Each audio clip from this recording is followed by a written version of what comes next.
afraid to fly for the first time, so I was scared. I was nervous for the most part, but when we landed in Guatemala, that's when all my nerves went away, and I was just happy to be there. Emotions on day one were all over the place. As being my first time leading a group and taking people out of this country, I was super nervous. I was anxious. I just wanted everything to go smoothly through the different checkpoints that we had to go through in the airports and customs and things like that. So I would definitely say there was an anxiousness within me throughout the day. Time flew by at the airport because I was so ready to get there.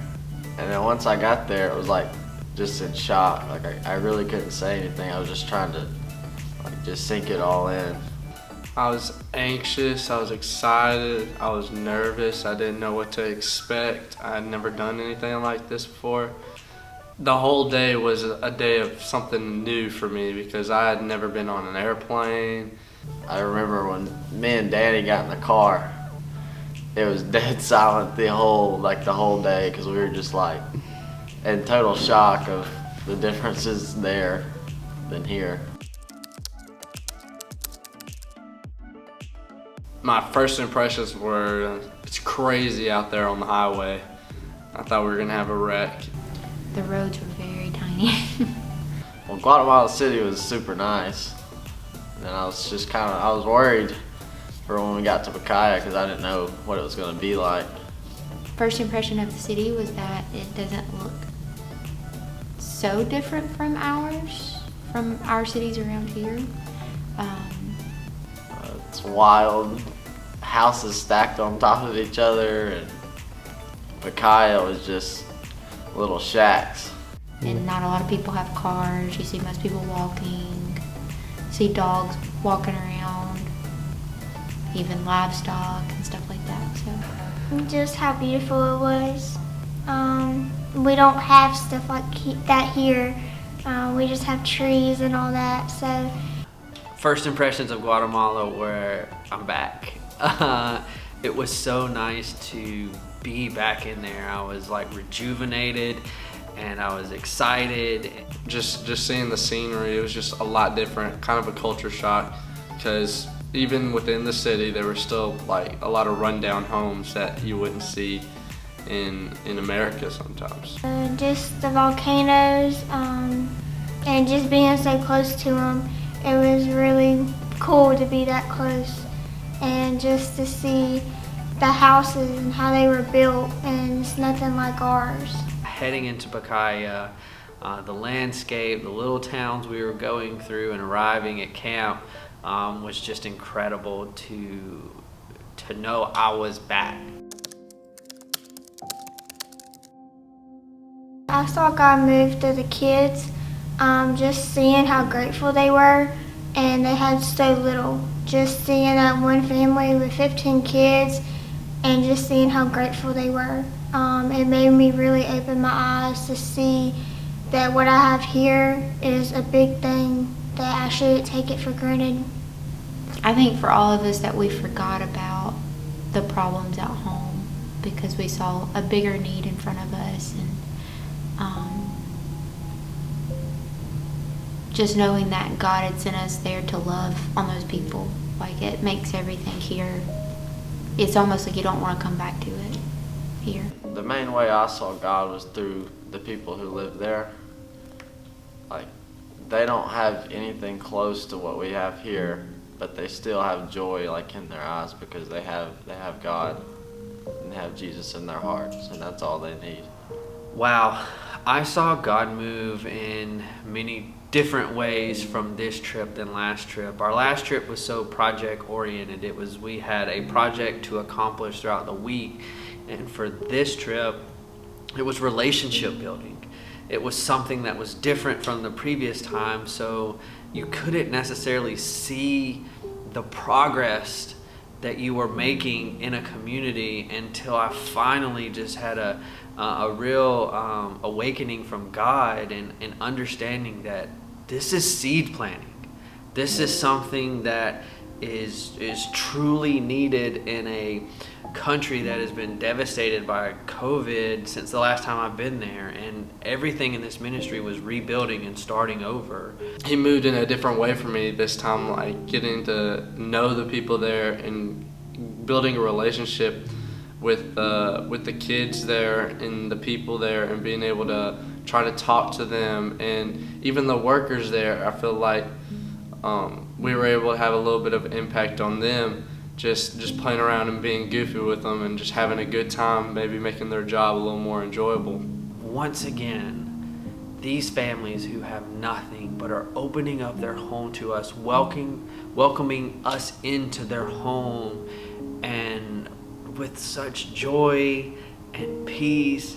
It was different for me to see God move in my life, of just putting up like a burden on my heart to pray for these kids as I leave, and to keep them in my heart and know that I'm going to see them again in 2 years.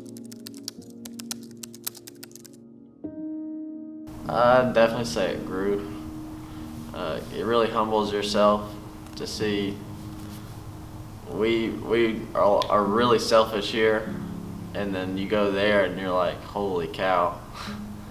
Like, they literally have a few things and they're still just happy to be here.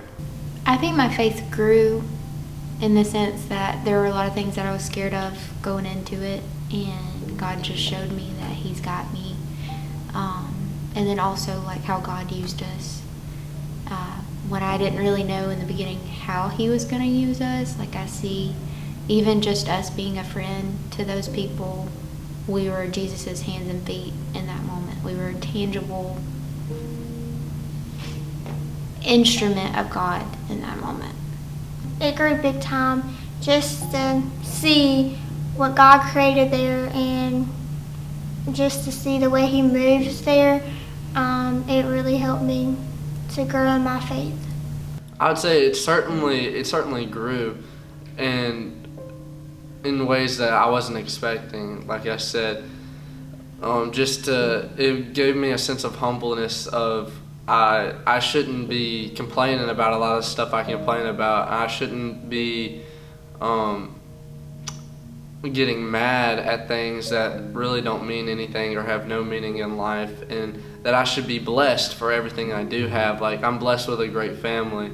I'm blessed with great friends. I'm blessed with an opportunity to go to college. I'm blessed with an opportunity to make money to go to college. Like, I'm just blessed with all these things that they don't have the opportunities to get sometimes. And I can have a bad day and have a bad attitude and get down and be like, I don't have anything. But when in real life, realistically, I have so much, and there's so much to be grateful for and so much to thank God for that He's given me every single day. My faith grew as a leader. To be honest, the week before I had a breakdown. I was just completely overwhelmed, but God really showed up in that week for me. He abundantly and just continually showed up. And like, they were moments that it was like, this is only God. And I remember just like getting emotional because of how much God loves me and God is with me through this trip. It just grew my faith so much. I'll never forget Fernando sitting us down and telling us about all the things they struggle with in that community. I'll never forget having a balloon war with the whole student body at that school and just everybody. I'll never forget that. And I'll never forget visiting that one home with a bunch of girls that had been abandoned, and they were trying to make it by themselves, and just a bunch of sisters living there with nothing, and their mom left them to go live with another man. And that really hurt me, just to see that they're 10 girls living in this little house, and they're trying to make do with what they have, and trying to live and be able to provide for the little baby. They were holding a little baby girl, And I'll never forget that because it was really eye-opening to me to see that they have nothing. They literally have nothing, but they're gonna make it happen, make it work.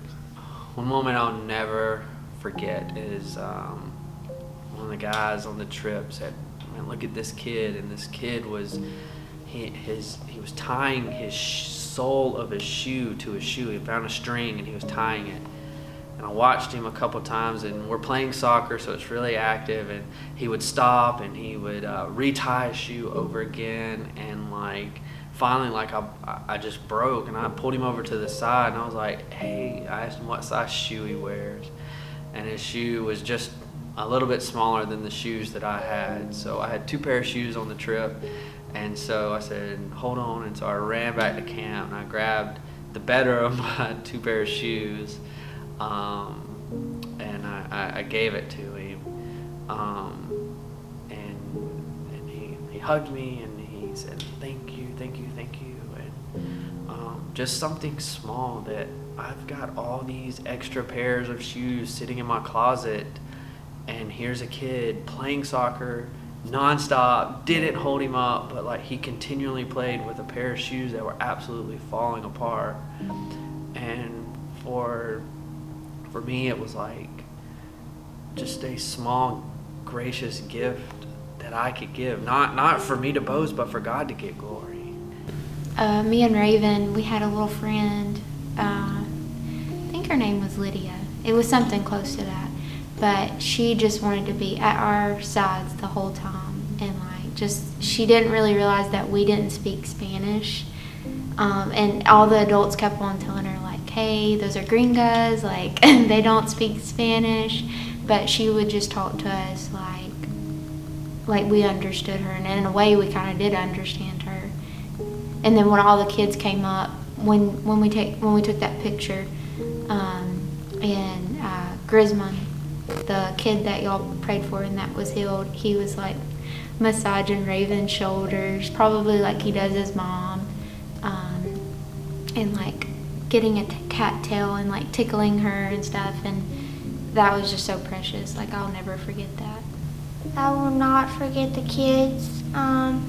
Just the little kids coming up to me and hugging me, and especially the last day, and some of the kids came back to see us. I will never forget that. The biggest thing was when we did house visits. We went to this one house, and there was a little kid, his name was Michael, and he was reading his Bible. Just one random day, we walked in, and we asked him to go play, and his mom said, you can go play when you finish studying your Bible. And that just stuck with me. I thought it was amazing. He's probably 10 years old, and he was just writing down about Bible verses. Kids here, they don't do that. I mean, even we don't do that as older teenagers.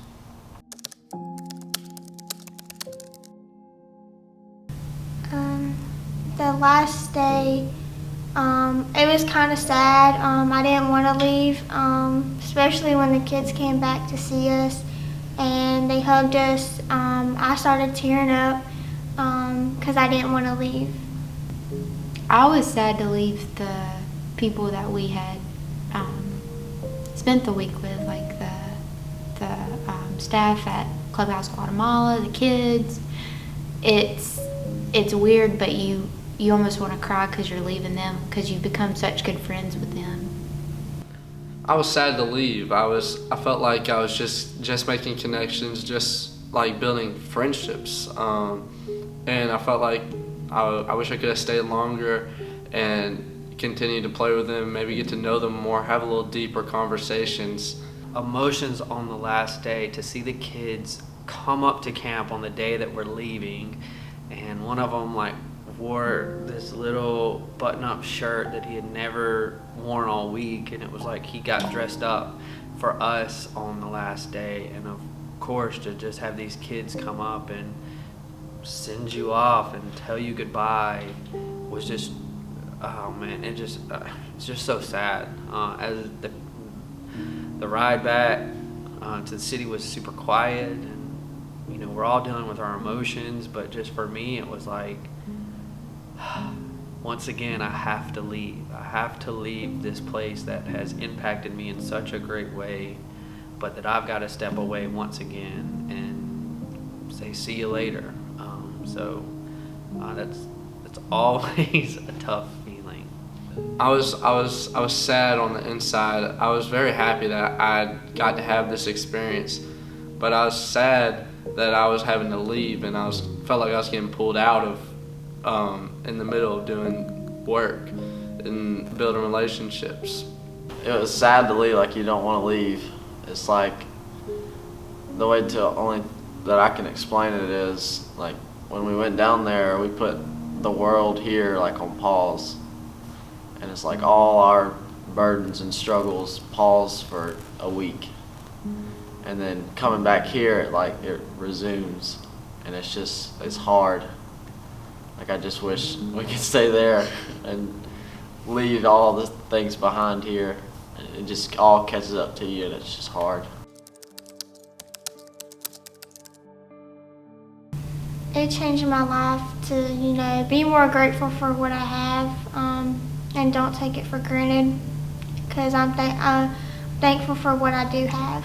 I can see how blessed I am now. Like, I took a lot of things for granted. I took almost everything for granted. Like, it's crazy to me to see what they have there and how happy they are and how, like, just content they are with their life, and knowing that they have their family and they have that love there, and that's gonna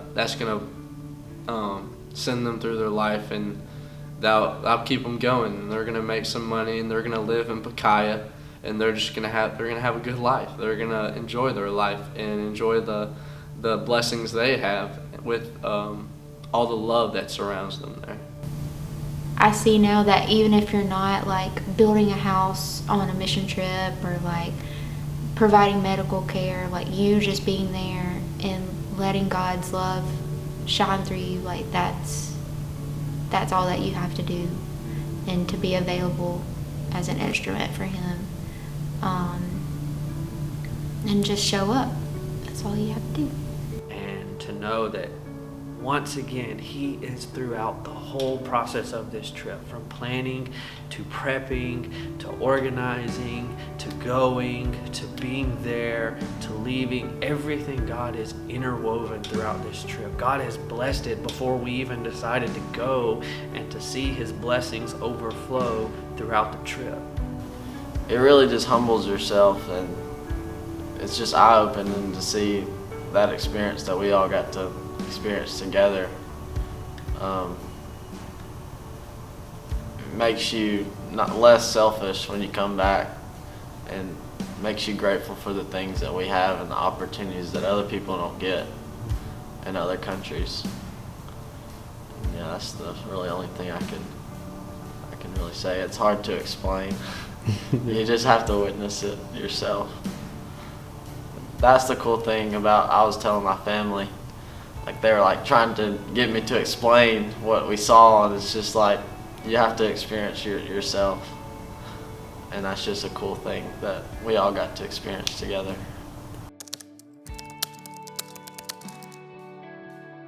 Oh yeah, I'd go back today. 100%. I'll be back in 2 años. I would absolutely go back. Yes, absolutely. Of course, because the people were just so nice there, and there was a need amongst the families and the children for each of us in our own gifting, even if it was just to play or kick a soccer ball or whatever. Like there's a need, and it's not just there, it's other places too.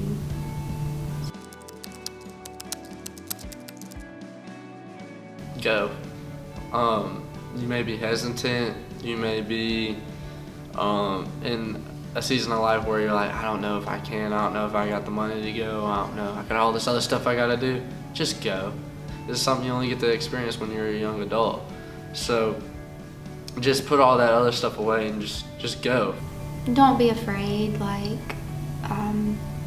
make sure that your heart's right with God, but don't think that you have to have like some sign saying, oh, you have to go. Like that's God's will for you if He presents that to you and your heart's right.